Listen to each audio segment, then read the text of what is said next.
Old Trafford hasn't felt this alive in years. It feels like it's a new dawn for Manchester United. He's drawn a line in the sand, the club have backed him from above, and it's the first time I've actually felt they're aligned in that respect. They've got behind the manager. For the first time in what feels like forever, Manchester United are playing with identity. Can Rasmus Højlund find a way through? No! But Ahmad can! Ruben Amorim hasn't just brought tactics, he started a full-blown revolution. I want people to understand who Amorim is. I want people to listen to what I'm going to say now, because I think it's important that he has already run this course before. Let me just take you back to when he was at Sporting Lisbon. He went in there, immediately changed the formation to 3-4-3. Immediately. Did not revert back to anything else. Played 3-4-3, just continued doing that. Now, they didn't win the league that year, and they wasn't good that year at all, right? From the way they press to how they attack, every move feels sharper, faster, more dangerous. Fernandes manages to get this into Mason Mount! Oh, what a finish from Mason Mount! The preseason has been a statement. United look like a team with a plan. But Manchester United is a story. It's always a story. And where they were last year to where we saw them, we just said, this doesn't look like anything. And right now, I know it's early, but it's really starting to look as a Ruben Amorim team. It's not the finished product, but we're starting to see what we've wanted to see since he's come in. It looks fluid, they look confident, the players look happy, they look motivated, all of the things we said they weren't last year. Benjamin Sesko, Brian Mbeumo and Matheus Cunha have transformed the front line. Mbeumo's pace, He's up to the edge of the penalty area. Bruno Fernandes, spilled by Mbeumo, saved by Jordan Pickford, Mbeumo again! Cunha's creativity. Again, it's Cunha, great vision, lovely ball. And Šeško's killer instincts are already scaring defenders. Sesko! It's absolutely outrageous! This isn't the United of last year. This is a squad with depth and purpose. And here's the frightening part. They're not even at full strength yet. YouTube, of course. I told you that Manchester United, after the striker, wanted to try to find a midfielder on the market. And that remains the case, because Manchester United, in the recent hours, have approached the camp of Carlos Baleba, the top midfielder from Brighton, to tell them that they have a serious interest in the player. Carlos Baleba could soon add muscle and energy to the midfield. Gianluigi Donnarumma might become the wall protecting Old Trafford's goal. You can see Amorim's fingerprints all over the pitch, but the blueprint is still growing. Fans are daring to believe again, and rivals are starting to take notice. We haven't felt this kind of buzz since the Sir Alex Ferguson era. This is the United we've been waiting for. After 5 matches in 3 countries across 22 days, and with 3 new first-team signings, Manchester United's pre-season is now complete. We need to talk about United's pre-season because there's been a clear improvement in the team, but it's not yet the finished product. The record: 3 wins against Bournemouth. That goes on the overlap. Dorgu cuts in field, gets the cross away. Rasmus Højlund! Rasmus Højlund opens the scoring for Manchester United. West Ham. Back by Kobbie Mainoo through to Bruno Fernandes. Fernandes going to lift it towards goal. Bruno Fernandes has scored an absolute peach for Manchester United. Hong Kong. Congested in that penalty area. Garte wins it brilliantly. Chino Obi! Oh, that's a great left foot finish from the edge of the penalty area from the youngster. 3 draws against Everton, Leeds and Fiorentina, and 1 defeat against the ASEAN All-Stars. Ruben Amorim's men closed out their summer with a 1-1 draw and a 5-4 penalty shootout win over Fiorentina at Old Trafford. Much has changed since Amorim promised back in May that the good days are coming. In front of 65,103 fans. 6 months ago, in my first 3 games in charge, with 2 victories and 1 draw, I said to you, the storm is coming. Today, after this disaster season, I want to tell you, the good days are coming.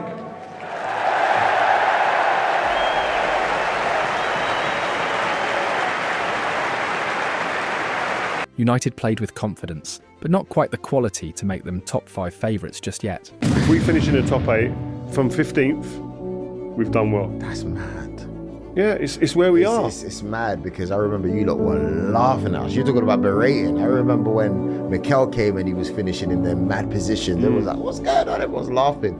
And now that's what you're saying. We've done well to finish top 8. No, people were expecting that from Man United now. Supporters got their first look at Benjamin Sesko in red. Benjamin Sesko exits the Old Trafford tunnel and applauds. And that is a hero's welcome at Old Trafford. Said a proper goodbye to David De Gea. Diego Leon is the next one out. Number 35 on his shirt. He's one of those that just drives. He's got this sort of youthful energy. And saw flashes of what this new era could be. I do, and I'm quietly optimistic, and I'm getting shot down from all sides. I think they'll finish in the top 5.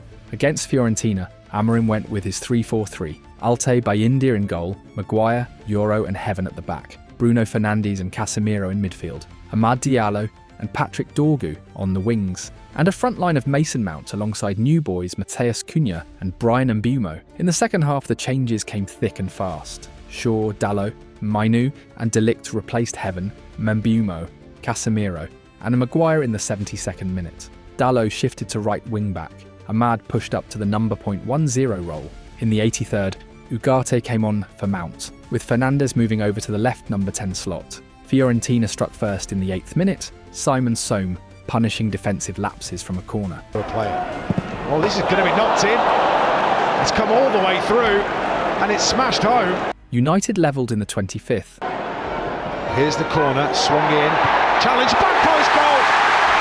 Referee, I think, is going to allow this to stand. Also from a set piece, and looked most dangerous in these dead ball situations. There you go. Does exactly there you that. go. Gives it back to Mbeumo, puts in a great angle header. Brilliant save, David De Gea. Rolling back the years at Old Trafford. Lenny Euro, point blank range. Mount's pressing as a false nine was relentless, nearly nicking the ball from De Gea's feet, but United lacked real penalty box presence. Mbeumo comes in to Mason Mount. Mason Mount's going to switch it all the way to the left-hand side. That was the pass that Ben Thornley had spotted as well. Dorgu into the penalty area, back heel to Cunha. Cunha, lovely threaded pass through to Mason Mount. Looks to get the cross and goes behind corner. Great vision, Mason Mount. Really was. And with Højlund left on the bench for a third straight game, his future is now under a cloud, following Sesko's arrival. In midfield, Amorim continues to experiment. Bruno and Casemiro offer control and set-piece threat, while Mainu and Ugarte bring energy and pressing. For a short spell, Mainu and Bruno played together, a technically gifted pairing, but one that could leave gaps when chasing back. Yes, United have added Sesko, Cunha and Mbeumo, but there are still big question marks at goalkeeper, defensive midfield and centre-forward depth. Ben Jacobs tweeting tonight, Man United have held talks for Baleba as revealed on United Stand last week. Brighton's position remains they want to keep Baleba for at least one more season. United's interest is genuine but not an easy deal to do. July the 31st, Man United appreciate Baleba. Nothing is developing at this stage because of the valuation. He could be more of a story over the next few months. Ben Jacobs, United Stand, July the 31st. So, you know what? I didn't even realise that. You know, there's people jumping around there pretending they've got the scoop, and to be honest, it was a week ago on the United Stand. I hadn't even realised that. So, another Jacobs cracker, if you like that as well. Also, he was talking about Sesko on the United Stand in the middle of June as well. So, credit where it's due. Remember that. But look, look where we're at the moment. I want this to be your show. I want you to have your comments because that's what the 8 o'clock's all about, and that's why it's such a great show. But I will repeat what I said at 7 o'clock. I haven't changed my mind. I think this deal's going to happen. Otherwise, it's all noise and no action. And that last one, defensive midfield, could be decisive because without the right player in that role, this whole project could be left exposed. And that's exactly why all eyes are now on Carlos Baleba. Yeah. That's what we don't have. Yeah, that's what we do. No, you've nailed that. They know how to press high. That's part of the game now, yeah? It's the ones behind enabling them to go and not look back. Because the moment you look back, as a midfielder or a forward, the moment's gone, they're out. If they're going confidently and they're knowing the boys behind because they're orchestrating it and telling them, you go, because I'm in here behind you, they're not going to get out, gives you a chance. Baleba, his biggest thing for me is being able to transfer the ball from the back line in our back area through to the 8s and the 10s. Yeah. Either driving with it or turning and getting it and playing. Yeah, that's what we don't have. Yeah, that's what we're losing. No, you've nailed that. When I look at our midfield, I do see it pressing high. And then I wonder why we're getting absolutely walloped on the transition. And you're right, yeah, you'd be the 6 in there. And that's where that extra player comes from, and just takes it back to that understanding of like a 4-3-3. You go in there, you do that, you stop that middle run. Just stop the transition. Oh, now I'm excited. I'm excited now. I mean, now we're fixed. No, Don't do that. The direction of Manchester United's rebuild is no longer in doubt. The signings of Matthias Cunha, Brian Mbeumo and Benjamin Sesko have added much-needed firepower up front. But it's not just about goals, it's about athleticism. Ruben Amorim wants a team that can outrun, outfight and outlast opponents. And that's exactly why United's pursuit of Brighton's Carlos Baleba makes perfect sense. Yeah, so one thing that is seemingly becoming very, very, very important in Premier League recruiting is everyone's getting bigger, everyone's getting taller, everyone's getting rapid. Baleba is good because he is hugely mobile. So we're talking about, to use the proverbials, he's a ground eater, he's a shin kicker, he's a very good pressure valve because when the ball does come back, he can sweep it up and he's very good at sweeping up, he's very good at understanding, oh, hang on, we might lose the ball, why? I'm going to just take a step back here. 4 of you are going to be ahead of the ball, but I need to stand here and stand in certain areas. Very, very good at that delaying thing as well. If you don't have Moises Caicedo, you should. And if you're wanting to get the next Moises Caicedo, you could do a lot worse than getting Baleba. Unfortunately, Baleba is probably going to cost a similar fee. One thing that's also good about him, one thing I'm really interested about Baleba is he's got a good switch. It's a bit like Caicedo in that he's very clearly a better passer than how he's currently passing. And I think this is one of those things of no one's really asked him to push the boat out and go like push your passing to the limit. Because the 21-year-old is an all-action, front-footed midfielder who covers ground like few others. He brings intensity, bite and composure both on and off the ball. 3 qualities United simply do not have in a single player right now. And the Baleba one, 100%. Ineos. Go on, Flex. There he is. If we get Baleba, yeah, it's a whole different story in terms of how the squad rebuild is going. If you get Carlos Baleba at 21, who is one of the best midfielders in the league for how young he is, obviously can't quite talk to the Caicedo and the Rice and the like. Not saying that, but in terms of young up and coming next one, he could be the next Caicedo. United's move now is a classic preemptive strike, trying to avoid a bidding war later. The problem: Brighton have no reason to sell cheaply. Baleba has 3 years left on his contract, and United's struggles to shift unwanted players limit their funds. Chelsea's growing interest in Alejandro Garnacho could change that, but Brighton would likely want Caicedo-level money. And remember, they got £115 million for him in 2023. Amorim hasn't hidden his needs. After the pre-season draw against Leeds, he admitted, "We had a lack of pace, especially in the middle of the park." His 3-4-2-1 system demands that 2 central midfielders cover vast amounts of space in transition. Right now, the balance isn't there. Casemiro is slowing down at 33. Fernandes is stronger on the ball than without it. Ugarte is a destroyer, but not a ball progressor. And Mainu still hasn't nailed down a starting spot. Baleba offers all 3 skill sets in one package. His rise has been rapid, just 21. League One appearances for Lille convinced Brighton to make him Caicedo's successor. But his first year in England was a learning curve. Only 15 league starts in 2023-24. Last season, he exploded, logging more minutes than any Brighton outfielder bar Van Hecke. For United, where Fernandes played more minutes than Casemiro, Ugarte, Mainu and Eriksen combined, that availability is priceless. Statistically, Baleba's defensive output is elite. Front foot defending ranked 88 out of 99 among Europe's top midfielders, and he wins the majority of his duels, whether on the ground or in the air.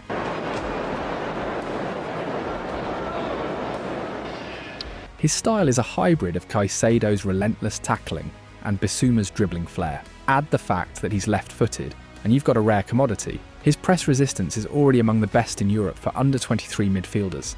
He can wriggle out of pressure and carry the ball from deep into the middle third in a single surge.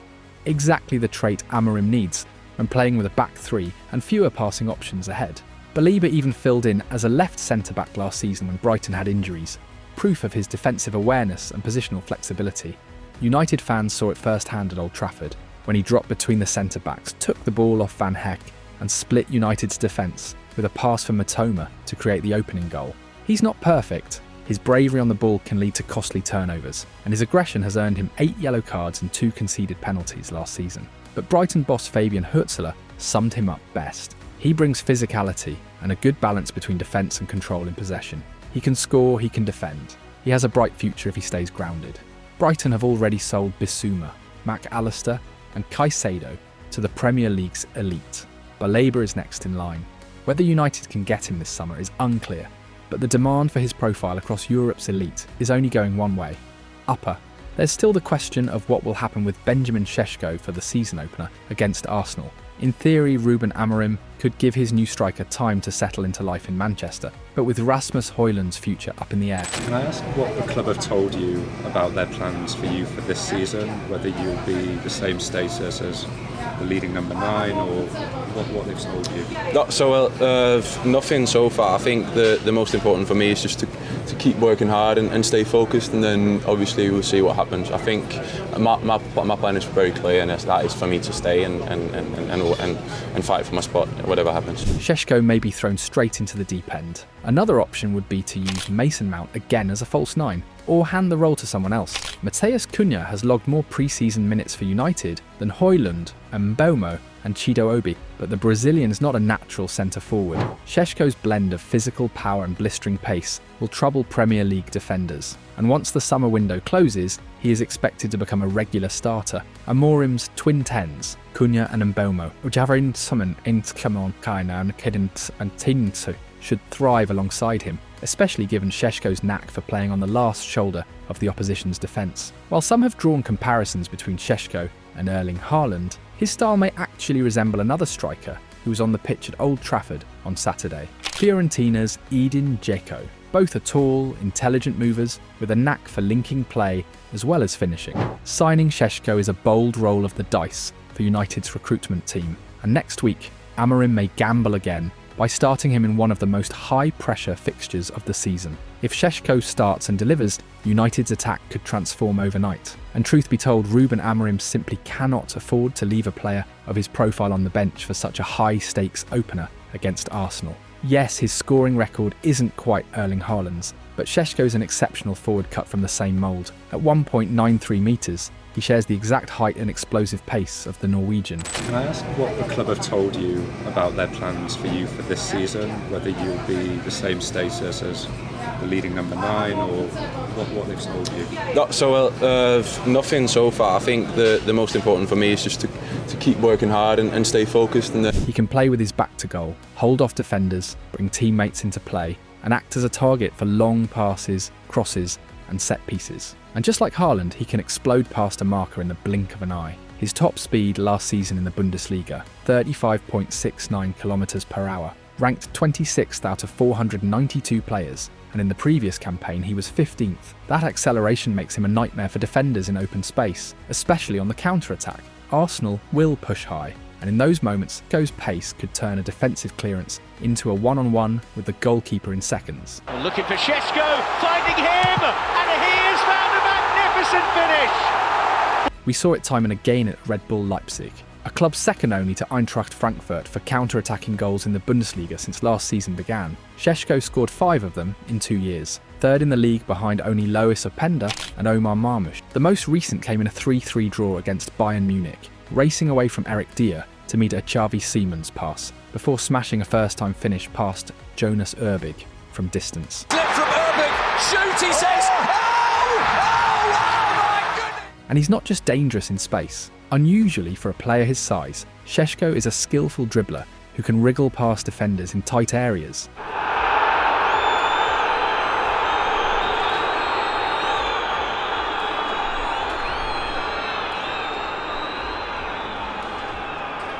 His average of 1.46 successful take-ons per 90 minutes was the highest of any striker in the Bundesliga last season. Yes, Leipzig's poor season saw his scoring rate dip slightly, but the spectacular is always on the cards. 4 goals from outside the box since the start of last season, including a 126.4, 3 kilometers per hour rocket against Werder Bremen, prove his outrageous ball-striking ability with either foot.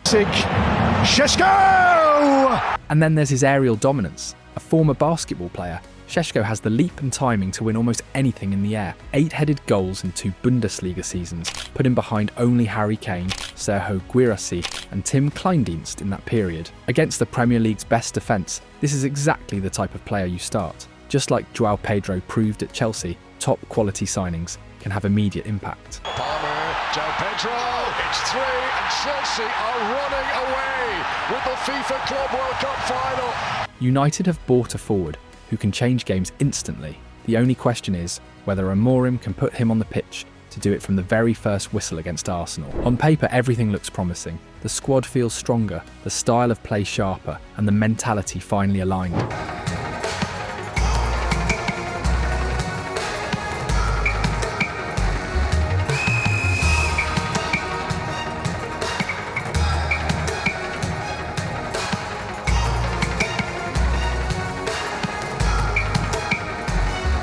But next week brings a huge test, and we can't forget where Manchester United are coming from. Last season was, by many measures, the worst Manchester United in modern history. The lowest points tally in the Premier League era, the fewest league goals scored in decades, a team without a clear identity, drifting from one bad performance to another. In 10 games in Premier League we won 2. I know that. Imagine what is this for a fan of Manchester United. Imagine what is this for me. So we are getting a new coach that is losing more than the last coach. I have full knowledge of that. Like I said, I'm not going to change, no matter what. And I know we can succeed, but we need to survive this moment because I'm not naive. And I know that we need to survive now. So we are being the worst team, maybe, in history of Manchester United. Today that's changed.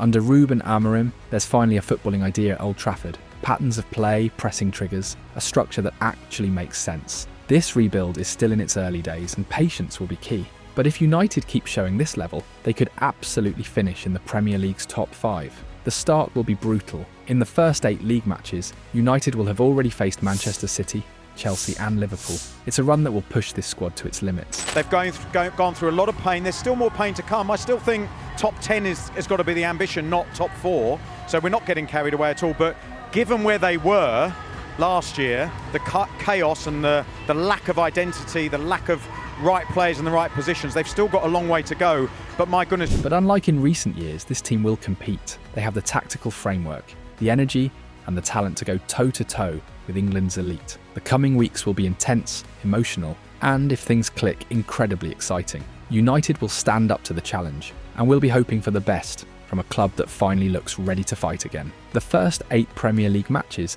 could define Manchester United's entire season. This isn't just a tough start, it's one of the most difficult opening runs they've had in years. Facing Manchester City, Chelsea and Liverpool before October ends means every mistake will be punished, every weakness exposed. Historically, United's starts have often dictated their final position. In the last decade, whenever they've collected fewer than 12 points from their first 8 league games, they've failed to finish inside the top 4. On the flip side, seasons where they've hit 16 points or more at this stage have almost always ended with Champions League football.